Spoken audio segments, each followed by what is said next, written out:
So it's time for us to get started. I'd like to call the January 12th, 2022 redistricting meeting to order. I'd like to thank the Kansas Legislative Research Department, the IT Department, the revisers, the committee members, and the public for participating in the 18 listening sessions that covering our 25 cities that we did this fall. We'd like to give everybody a happy new year, and I look forward to the discussions we have on ahead of us. So on my left is Representative Brad Ralphie is my vice chair, and he represents Dodge City. And to my right is Representative Tom Burrows, the ranking member who represents Kansas City, Bonner Springs. Before we continue, what I'd like to do is turn it over for Representative Burrows to also make an opening remark. Sir? Thank you, Mr. Chairman. I too want to welcome the committee. I know we have some heavy lifting to do. I anticipate being socially and responsibly cordial to one another as we work through this process. And I know emotions can get out of hand during the subject matter, but I truly believe that we are the statesmen in this room that's necessary to move this program forward. And to the public, I appreciate your comments, and be mindful that we're here to do the people's work, and that's what we plan on doing as a committee. Thank you, Mr. Chairman. Thank you, sir. And on that comment, we did receive over 500 pieces of input from the public, and really want to thank you for that. It's been very helpful. So I want to continue with the introductions real quick. So we have a new committee assistant, Richard Frost, right here. The revisers here are Jason Long and Eileen Ma, and I think they're on the WebEx. We have a researcher, Jordan Mulholland, Jessa Farmer, who's on the WebEx, and then Andrew Fenzen. I get it right? Okay, good deal. And then for our IT, we have Xavier Strong. Sir, what I'd like to do real quick, if we could just for member introductions, just your name, your district number, and basically where you're at, just so that way people have our faces to our names. If we'll start over there with you, Representative Clayton. Thank you, Mr. Chair. Representative Stephanie Clayton. I represent the 19th District, which is parts of Southern Prairie Village, Northern Leawood, and Eastern Overland Park, which doesn't mean a lot to those of you who are not from Johnson County, but we'll talk a lot about Johnson County, I suspect, over the next several weeks. So thank you for allowing me to speak. Thank you, Mr. Chair. I'm Fred Patton. I represent the 50th District, which is northern and then the western edge of Shawnee County here in Topeka. And I'm Representative Barbara Ballard, and I'm from the 44th District and Lawrence, Kansas. Thank you. Thank you, Mr. Chairman. Representative Adam Smith. I represent the 120th District. We are in far extreme northwest Kansas. Thank you, Mr. Chair. Nick Hoheisel. I represent the 97th District, which is the entirety of southwest Wichita. Representative Esau.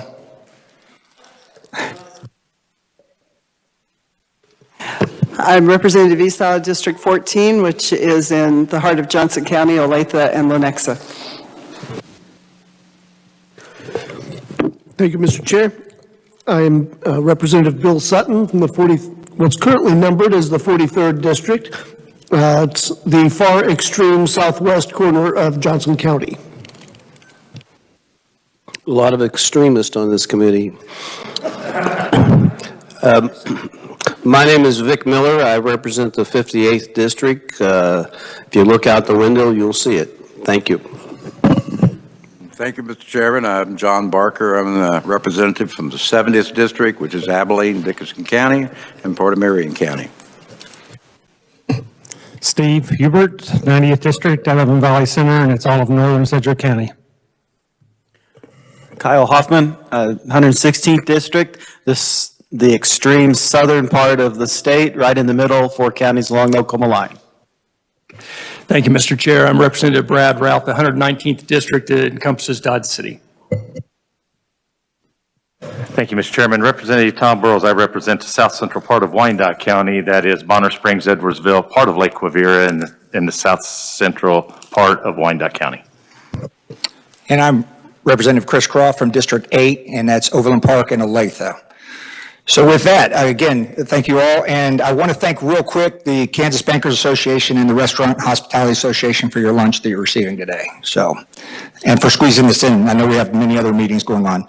So the rules, each of you have received, each of you, the rules on the committee, they were emailed out. One of the things I just want to highlight real quick of what we're following on there is we're still going to honor the participation by WebEx. And then as long as, and then we're talking about the voting, you have to be in the Capitol to vote, but you can still be on WebEx. So we're going to keep just like we did last year on that, so there's no change to that. Conferee rules, I just wanted to highlight because for the conferees, the rules are posted on the committee's page. We are asking that you provide your testimony 24 hours in advance. Basically, if you could get it in by 10:30, it'd be great, but obviously just 24 hours in advance. So that way we could share it with the committee and everybody could have a chance to read and think through what your testimony says. I would just comment that on your testimony, because you're giving it to us and we're able to read it, if you want to read it, you can, but we'd ask that maybe you summarize and let's have a discussion about what you want to testify about rather than just reading it to us. But again, this is your testimony, so however you want to do it. What's going to happen next is we're going to have Jordan Mulholland cover the technical rules, and then Jason Long going to cover the advisory committee guidelines, and then we're going to have Jordan come back up right at the end to talk about the 2020 census and what it means to the state. So with that, Jordan, if you'll go ahead and do the technical rules.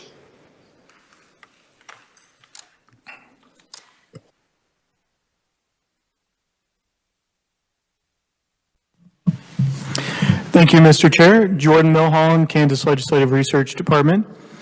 So in front of you today, you have a copy of the technical committee rules. These rules are just what they say. They are some technical provisions for map submission, and I'll go ahead and cover those. They also should be a digital copy online of these as well. And I forgot to mention, too, that these rules were adopted by the Redistricting Advisory Committee at their meeting last month. So to begin with, this states that all redistricting plans submitted to any committee of the legislature will be part of the public record and made available in the same manner as other committee public records. Any plan submitted to KLRD from a non-legislator is a public record. That means that legislator-submitted plans would not be a public record until they're submitted to committee at that point.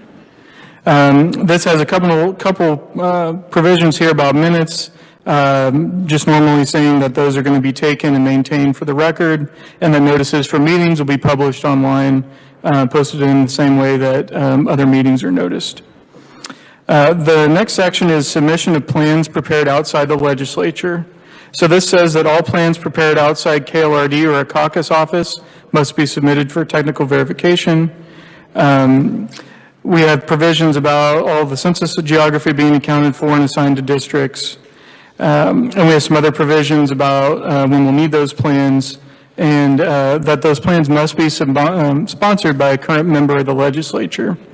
So on that point, I will also mention that we have some information on our KLRD website about the sponsorship of plans. So you could be approached by someone from an outside group or organization or member of the public to sponsor their plan. We're asking that that information be submitted with those plans when they're submitted to KLRD, and there's a form on our KLRD website so that information can be provided to us at that time. We're also asking that the plans be submitted on a non-returnable flash drive with all those files and including contact information for that person. That information is also on the form, so we'll have a way to contact them. This also says that we are requesting a PDF image file for each of the maps that are submitted. That way we can see exactly what they are hoping to accomplish with that map, and we have a visual representation of that. District plan data shall be a block equivalency file. We've clarified on our website that those plans need to be in CSV file format, and if they are, this states in here later that there's quotation marks in the example. Those quotation marks are not necessarily needed if it's in the CSV file format, as long as that district information is complete for each piece of geography. Again, this provides some more detail about the map that must accompany each plan and the information that needs to be reported with that plan. The population information discusses race categories.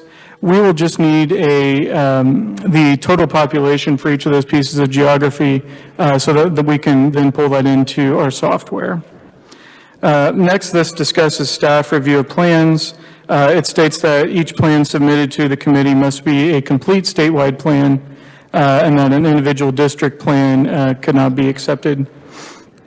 Our staff will review the plans to determine that those plans comply with the committee guidelines. And we also state that, those plans must be in the format that we stated in the rules here, and that we're not responsible for fixing those plans if it's in the wrong file format, as we've clearly stated, but we'll need to pull that in and review that plan. This also goes on to state that we'll notify those persons who submitted plans that have errors in them.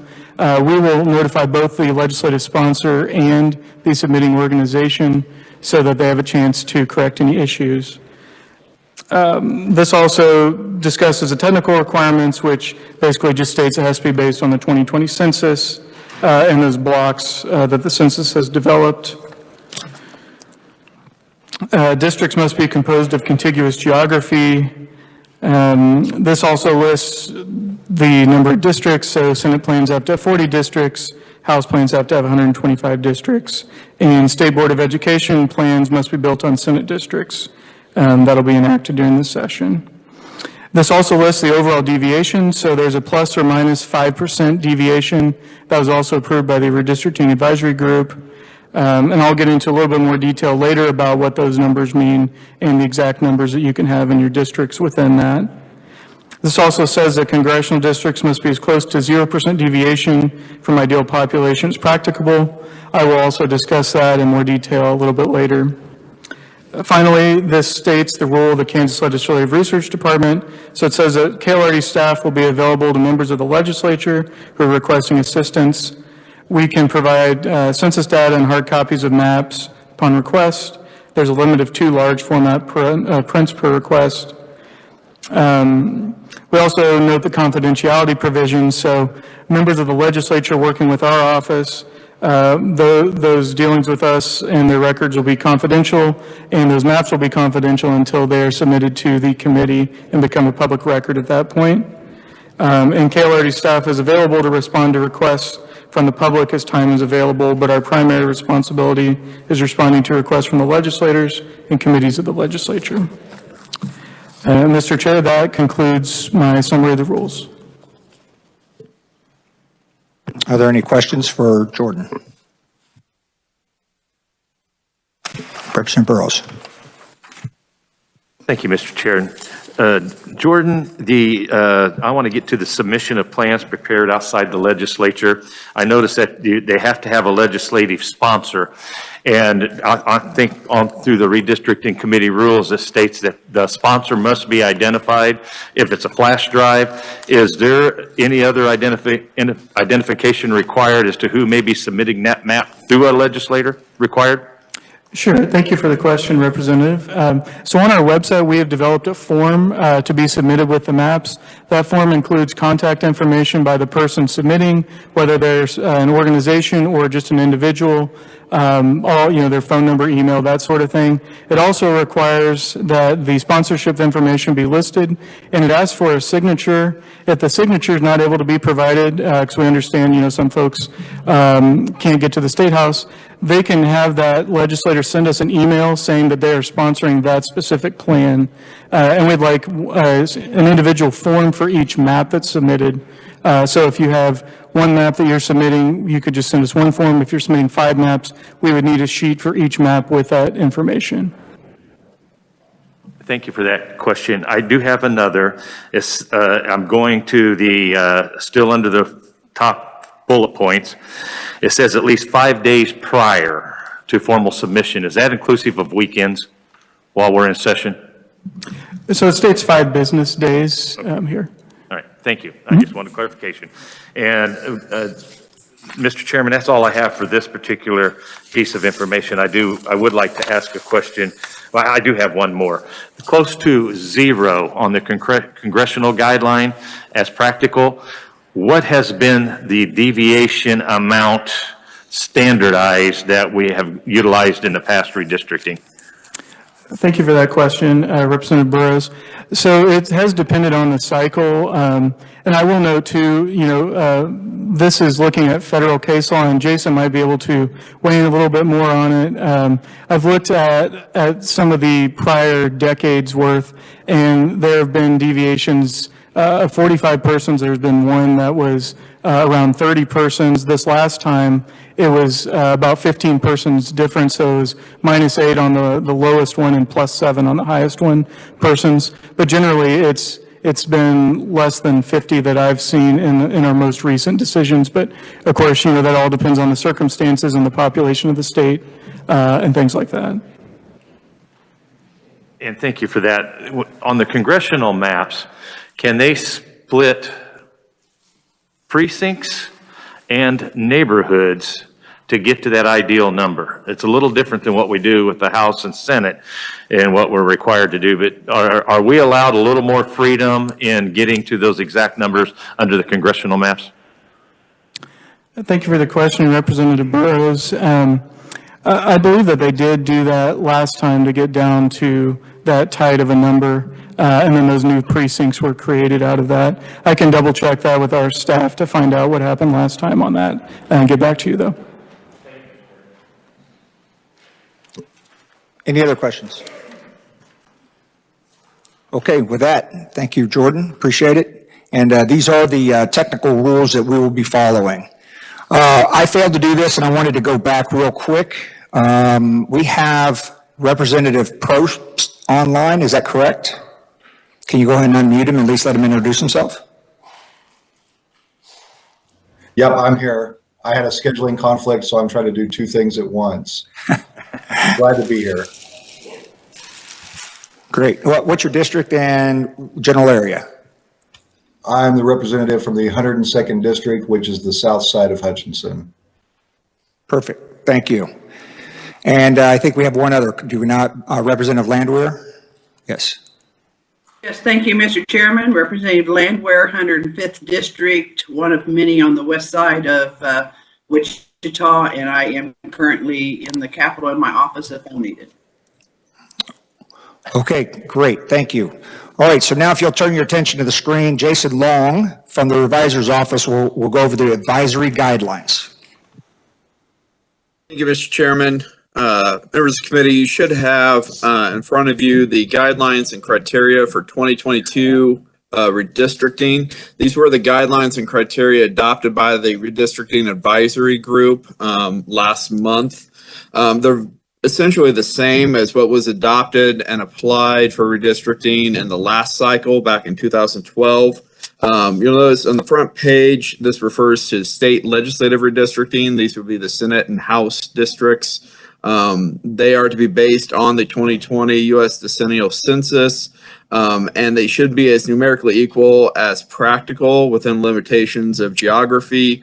Under the case law, there is a plus or minus 5% deviation from exact population allowed by the courts, generally because of the nature of these districts and that they are state legislative districts and not congressional. So you can see those population deviations on the sheet there in paragraph 2 that have been calculated by legislative research. Under bullet point 3, the plan will have neither the purpose nor the effect of diluting minority voting strength. Number 4 provides some additional guidance, of course, subject to the exact population requirement. Districts should be compact and contiguous as possible. There should be integrity and priority for existing political subdivisions to the extent possible. Recognition of communities of interest is one of the prevalent guidelines in redistricting. Contests between incumbent members of the legislature should be avoided if possible. And finally, districts should be identifiable and understandable to the voters. On the back side of your sheet, you'll see guidelines and criteria for congressional districting. This is for the U.S. House of Representatives. Again, it's based on the 2020 census numbers. The key difference is that districts must be as nearly equal to that population as practicable. To Representative Burrow's question, the courts have required exact equal population generally. Just note that any deviation from that exact population could require justification by the state as to why the population is not equal. If there is a legal challenge to a congressional redistricting plan in the court, there may be a burden of proof on the state to justify why the districts are not exactly equal in population. They also, though, will still have neither the purpose or effect of diluting minority voting strength. They're under number 3. Number 4, the guidelines are very similar to the state legislative redistricting guidelines, as compact and contiguous as possible, recognizing communities of interests, preserving core existing congressional districts if possible. And then finally, letter D down there at the end, there is a guideline that whole counties should be in the same congressional district to the extent possible to preserve those county communities of interest in congressional redistricting. I'd be happy to pause here and take any questions, Mr. Chairman. I did have a few comments on the bill process because redistricting bills are a little bit different from your regular everyday bill in the legislature. Okay, questions? Representative Clayton. Thank you, Mr. Chair. Thank you, Jason. I just have a question. So on number 3, on both for congressional and state, is there a definition for minority? I'm going to assume this isn't minority party, but you know, what is either the statutory or what definition? What does minority mean in this case? That would be racial. Is it creed? Is it religious? And that's more based on the case law regarding dilution of minority voting strength. And under the case law, it looks more at a particular group of individuals with a similar common interest who have an evidentiary voting block within their district, so that courts look to see if that voting interest where they have a commonality in electing a certain type of candidate, whether that is either cracked so that that is split up among multiple districts, or whether they are consolidated into a district, depriving them of that voting block power in other districts around their packed-in district. But it's largely come up in racial voting cases, with race being the minority. That's not to say it couldn't arise with respect to other protected classes, but the case law is primarily on racial minority voting. Thank you. And if possible, any particular cases that you're citing here, just so I can go back and look at them just for my own personal edification, that would be helpful.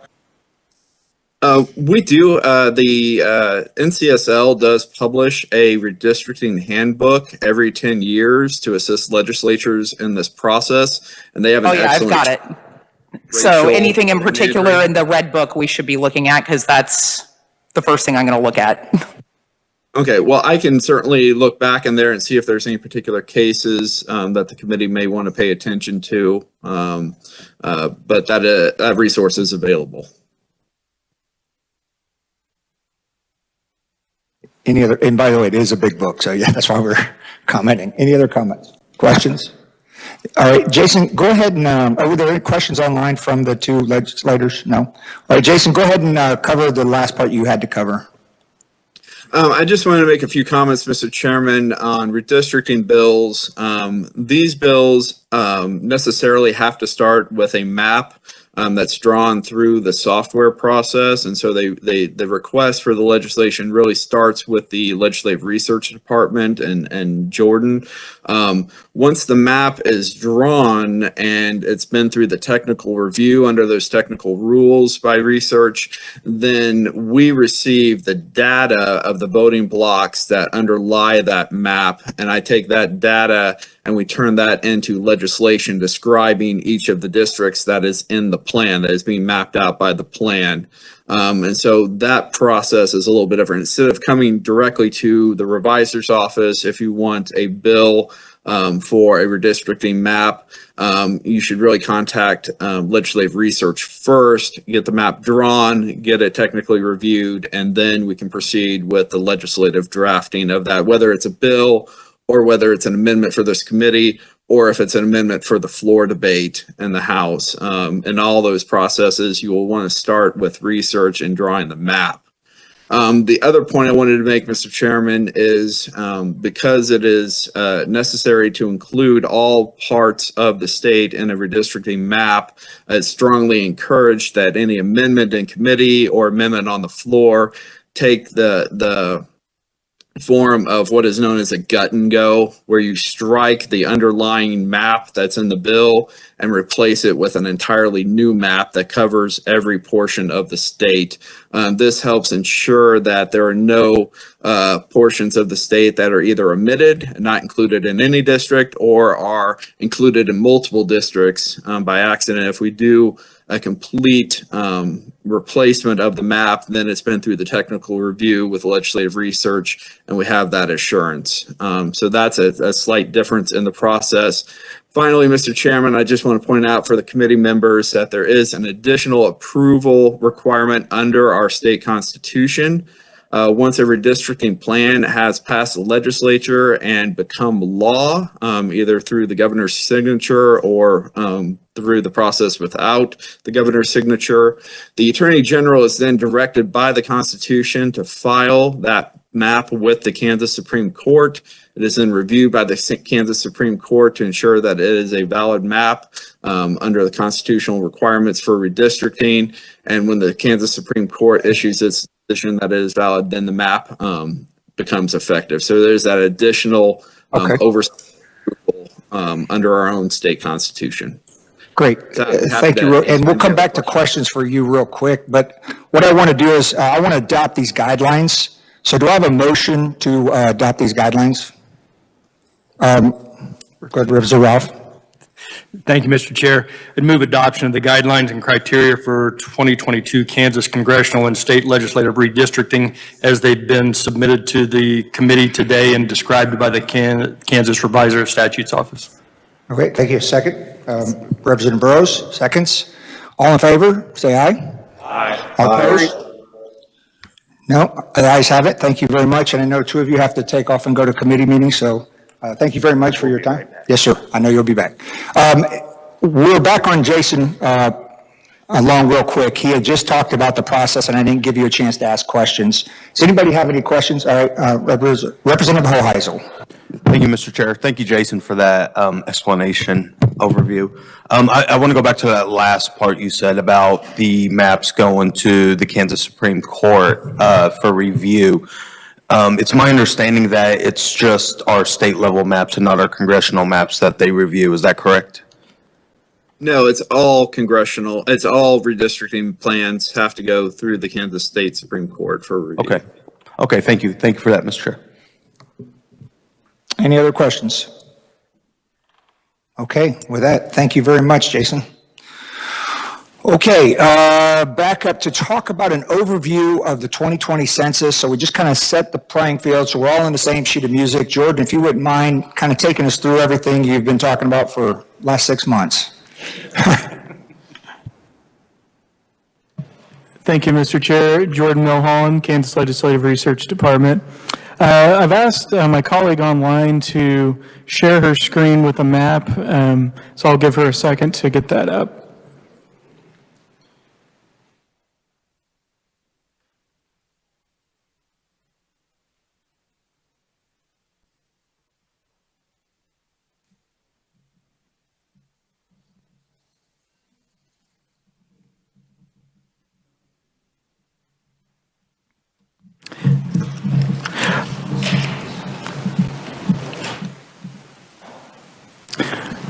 There we go. Thank you, Jessa. I'd actually like to start with the congressional map, if that's okay. And while she's pulling that up, I'll go ahead and start off with some of the information I was going to provide. So I won't get in real detail this morning, but I just wanted to provide a general overview of some of the population changes and some of those deviations that we've been talking about, so you all have an idea of what will be in these maps. So to start off with, as we all heard earlier this summer and in November, in 2020 on Census Day, it was determined that the state had a new population of 2,937,880 people, and that was a gain of over 84,000 persons. As mentioned previously in other presentations, Kansas didn't gain or lose a seat during this cycle. I also wanted to re-emphasize again the congressional standard, which is as numerically equal in population as practical. So taking that 2,937,000 number and dividing by 4, that means that the ideal district for congressional districts is 734,470 people. And currently, you can see the map on this screen. This shows the difference in deviation between the districts as they sit today. So the green district, which is District 3, Johnson-Wyandotte County with part of Miami County, that district is actually over by 7.87%. And then the orange districts are actually below that deviation number. So the District 1 is at minus 4.59%. And again, since the standard is numerically equal in population is practicable, this means that these districts will need to be brought much closer in population. Next, I'd like to bring up the House of Representatives map. We have a similar map for each of the House of Representatives districts. You can see that it's a similar color scheme with orange being districts that are farther over or farther under the deviation and green districts being over the deviation. The Redistricting Advisory Group approved a deviation of plus or minus 5%, and that was also approved today in the guidelines. That means that districts must be plus or minus 1,175 persons. So on either side of the ideal district, you can have 1,175 above or below. The ideal district is 23,504 persons. So that gives you a range of 22,329 on the low side to 24,679 on the high side. Currently, you can see there's quite a range in the districts. The district that's the most over is 39.75% over, and the district that's most under is 13.43% under. Both of the maps that we've shown today are available on the Kansas Legislative Research website. Below each of the maps, we have a table that lists each of the districts that tells the current population and how far above or below that ideal number each district currently is. Jessa, if you could scroll down on this house map, I also wanted to point out we have an inset for Johnson County on the left and Sedgwick County on the right. Actually, on the left has Wyandotte as well, but they show those areas that are have the smaller districts, so you can see exactly what colors each of those districts are. We also have a county level map as well on the KLRD website if you're interested in that. And Mr. Chair, that concludes my overview. I'd be happy to stand for questions on the population. Okay, open for questions. Representative Miller. Thank you. Thank you, Mr. Chairman. I want to preface my question to say that the question is not an advocacy, but it's presented for clarification, and it's the lawyer in me. I apologize that it's coming out, but Jordan, when you were explaining the maps, you used the terminology on legislative districts that they must be within the 5% tolerance. I would note that on the rules that we adopted, first of all, it's labeled guidelines, not requirements. And secondly, when it talks about the deviations, it doesn't say must or shall, it says should not, which I perceive or interpret to be different than a requirement. Am I wrong? That's a loaded question, by the way. Thank you for the question, Representative Miller. So I would defer to Jason to weigh in on that, but these are the guidelines that you've adopted. So when we review these maps for technical review, we'll be looking at that 5% plus or minus when we're running the computer reports and everything. Okay, well, let me try to be more direct. If someone submits a map and it has a district that is not within the 5% tolerance, is that not submittable? We would ask that person to fix their map to be within that deviation. That's my understanding. Okay. Actually, I like that answer. I happen to think we should, I didn't argue the point because I didn't think it was, I figured it was pointless, but I actually believe that we should strive to be as close to the ideal as possible and not pay too much attention to the 5% parameter, but your answer is consistent with that philosophy, and I appreciate it. Thank you. Thank you, Mr. Chairman. Jason, did you have anything else on that, or is there any other questions? Mr. Chairman, I would just add that the 5% plus or minus deviation is regarded as a safe harbor, and that state legislatures can adopt redistricting plans within that plus or minus 5% without the necessity of justifying the population deviations. Outside of that plus or minus 5%, in a legal challenge in court, the state might have the burden to show that their population deviation is justified to go above that plus or minus 5%, but it's a safe harbor. Okay, thank you very much. Any other questions from the committee online? Any questions? No? Okay, Jordan, thank you very much. All right, we're getting down to the last point. One thing that I wanted to cover here is the plan way ahead, how we're going to do this. We've had a lot of input. We've had a lot of conversations. The public started giving us stuff starting last year. So, I mean, now it's time we got to start drawing and we got to start working. So I just want to let you know the agenda that I'm trying to move forward with this as we go. So next week, what I'd like to do as a committee, and those that have been in committee with me before, I like to have these discussions. JG knows this well. I'd like to, next week on Tuesday, if you have maps that you've prepared, you're preparing, you have more of a concept that's solid enough, we'd like you to come in and present it on Tuesday. Let's talk about it. Let's get it out there. Let's have the discussions about it on Tuesday as a committee. And then what I'd like to do even later in the week is, based off what we've heard, move forward with a hearing so we can have some more formal stuff. We can go in that process, and you've heard the process we have to go through. And then maybe we'll do some possible action as we go through later on in the week. But again, it's a long process. I just wanted to get us moving in the right direction. It's gonna take a life, and we just want to make sure we get there. I want this to be a conversation on Tuesday for the whole committee. So please, hopefully we'll have that. And I want to make sure that everyone was aware of the plan as early as possible. Oh, I'm sorry. Thank you very much. The question in front of me was, which maps am I talking about? Maps I'm talking about right now, we're going to start with the congressionals. All right, the congressional maps, we'll do this on Tuesday. Doesn't mean you can't introduce other things. You can do, anytime. We'll take other introductions, but just, I want to focus our discussion on Tuesday on the congressional maps.